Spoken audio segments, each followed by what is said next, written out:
Okay, Ramblers, let's get rambling. Hi, everybody. Hi, Dr. Nick. It's that time again. Some Dumb Guy here, and welcome to episode 18 of SumDumWatch.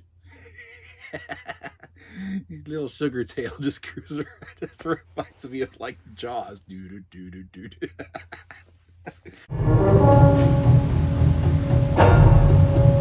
Sorry, so episode 18 of SumDumWatch. We're looking at the week of January 27th through February 2nd. This is my weekly series where I chronicle what I've watched from my physical media library, as well as any theatrical viewings I attend for that week. I've come to realize the past 2 or 3 weeks or so that I need to figure out a way to strike a balance more than I am. Strictly for this reason, because I've had very little actual content to share. And the reason is this. I'm plugging my way through my 4K release of Seinfeld. I finished up season 4. I am now working on season 5. Loving every second of it, of course. But it's playing and it's playing and it's playing. And I've just passed the halfway point. It's not leaving me a whole lot of time for movie watching on each week. So I need to figure out a way to just like slow down the Seinfeld and plug in more movies, because I don't want to just be, hey, look, guess what? I've watched a season or a season and a half of this television show and then only have a couple movies on top of that to present. It doesn't make for much to talk about, I think, because everything I've said about Seinfeld I can say. Anybody that's watched these episodes, you know it. Picture quality is great. Sound quality is great. The reds explosively pop, as they always have for me. And no, that was just my knuckles. I swear. So that's that. Yeah. But as far as what else we've got, we have... I'm just going to call this a double feature, because I went for a little bit of... oh dear. Themed historical viewing.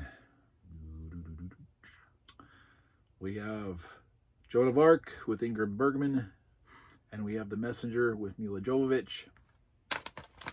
I started here, even though I had owned this one first. Why'd I do that? I don't know. Sorry, Mila Jovovich, John Malkovich, Faye Dunaway, Dustin Hoffman. I had never seen this film before. I knew of it when it came out. I was interested in it when it came out. Somehow I just never got around to it, and it happens. That's what it is. I'm gonna keep coming back to this, and it's a self-afflicted problem, because I recognize that I have a big issue with biopics.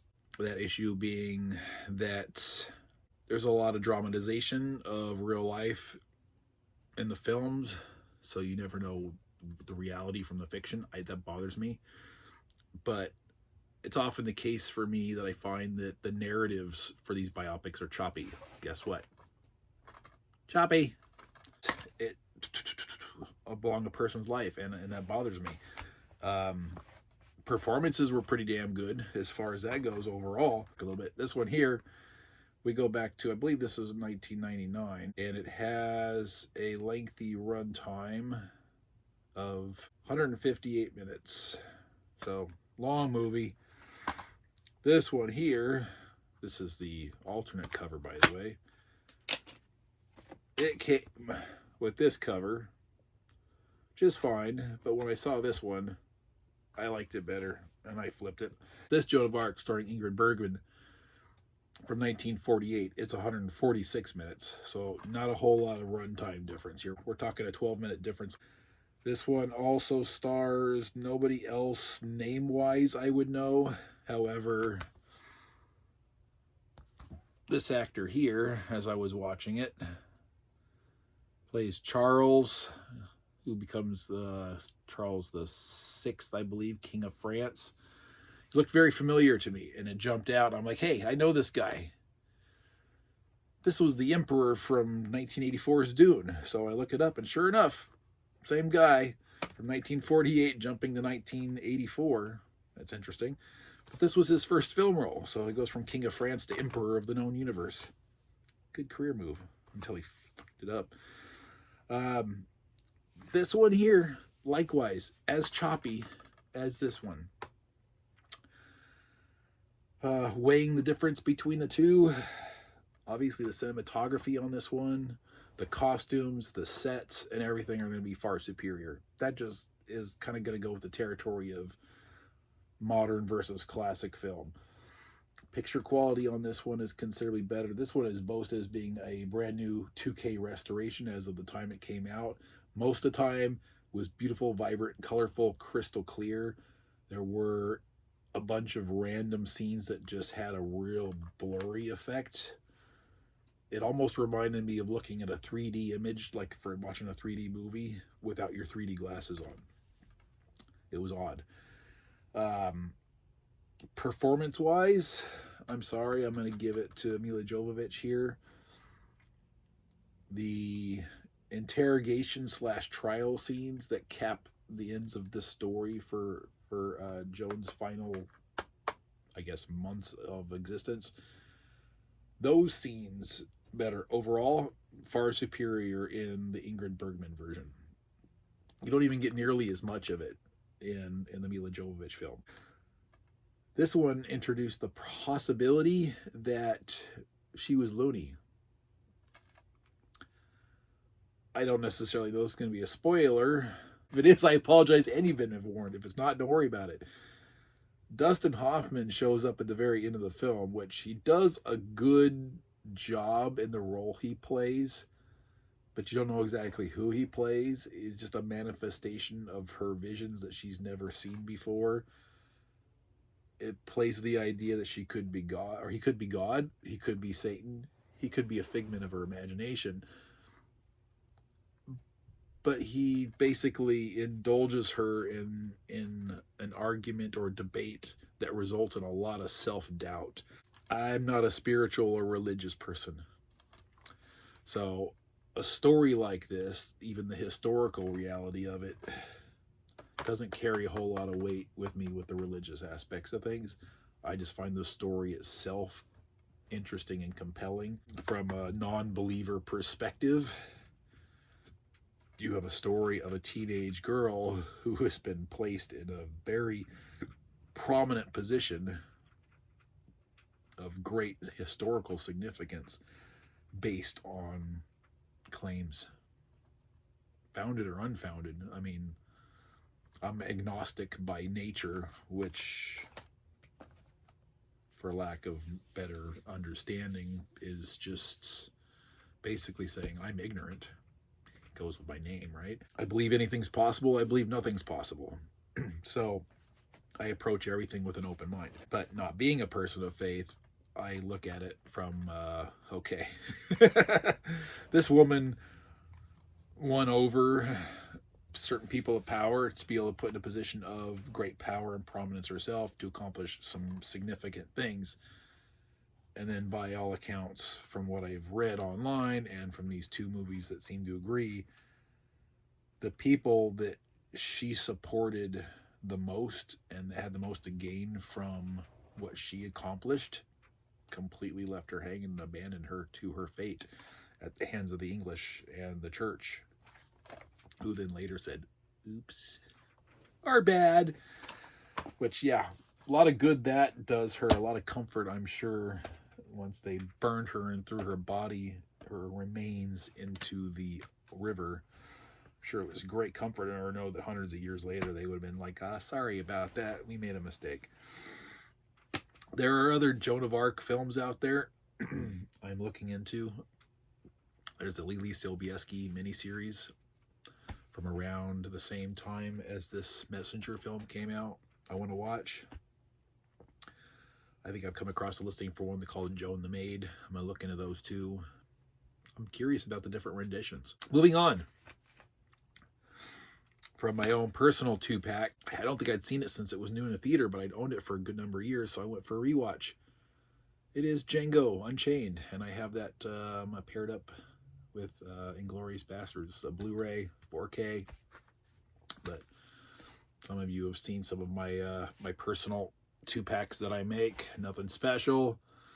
Using Microsoft Word, regular printer paper, scanning in the inserts, doing a little creative doctoring, printing them out, cutting them down, putting them in the slim 2-pack cases. Django Unchained is funny as hell. Jamie Foxx, Christoph Waltz, Leonardo DiCaprio, Kerry Washington, Samuel L. Jackson. It's just a good time.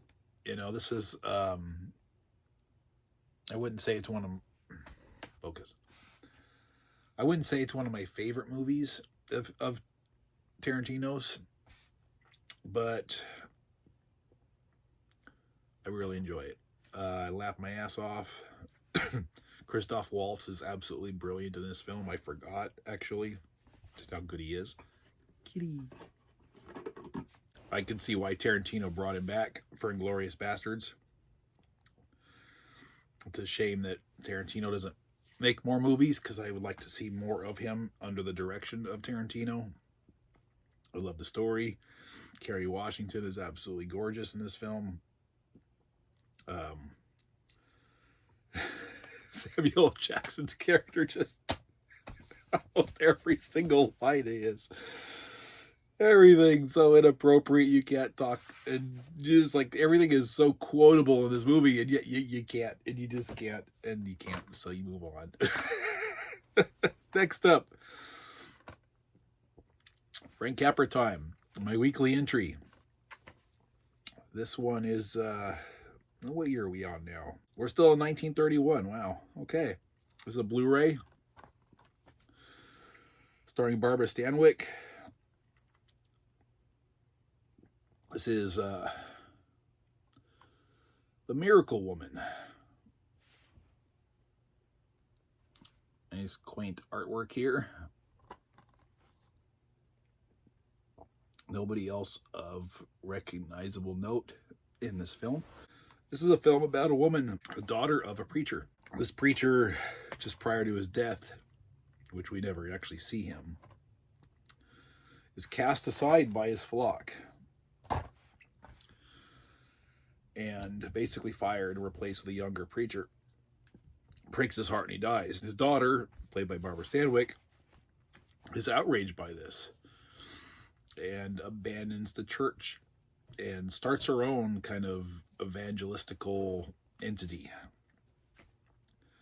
And with a con man's help, becomes one herself. And she loses herself. Her faith becomes useless. She gets enmeshed in the charade, which makes her rich. But a blind man falls in love with her because he hears her on the radio as he is about to kill himself.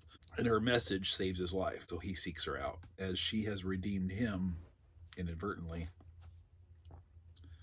he, equally inadvertently, tries to redeem her because he doesn't know she's a fraud. So they each have opposing influences, positive influences on each other, but both hers on him is unintentional, his on her is unintentional, because neither knows. So she doesn't know of his existence. He knows of hers after the fact, but doesn't know she's corrupt. So he doesn't know that he's redeeming her or trying to redeem her because he doesn't know there's something to redeem. It's not one of my favorites. The fact that I will put it down right now is this whole collection here. I think this might be the 9th or 10th entry. I put it at the bottom 2 if I were to rank. Still good, just not gripping. It didn't really grab me. In fact, I had some trouble staying focused on it. Probably one of the worst picture qualities so far I've seen of any of his films in this set too, which is not terrible, but markedly lower in quality than what I'd seen before. Not very crisp. Lastly, you know it, there it is. Star Trek Enterprise complete series. About halfway through season 4 now. Working on an episode, The Observer Effect, I believe. We're advanced alien species in non-corporeal form inhabit the bodies of 2 of the crew to witness an unfolding catastrophic event as a scientific experiment and observation to determine the quality of the people that they are watching, see if they are worthy of making contact and communication with, judging them on the basis of how they handle the catastrophe. It's a compelling episode, I think. So it's one of my favorites for that season.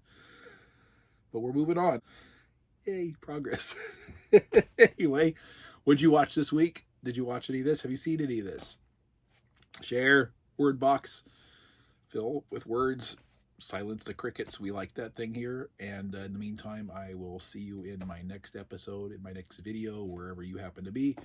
Thank you once again for joining me. And before I go, hold on one second. What? Boom.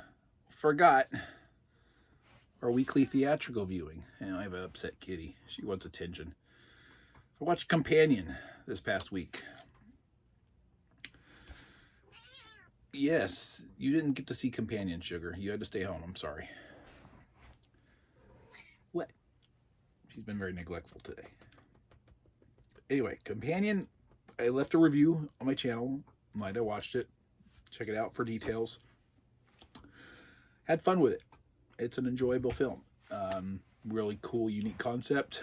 Hoping to make it this coming week to the theater. There's a few things coming up. I just don't know when their release dates are, but I think I'm going to continue on this trend of leaving reviews.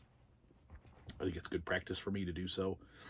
Not exactly high viewership or anything, but neither is anything else I make anyway. So it's all good. Bye-bye.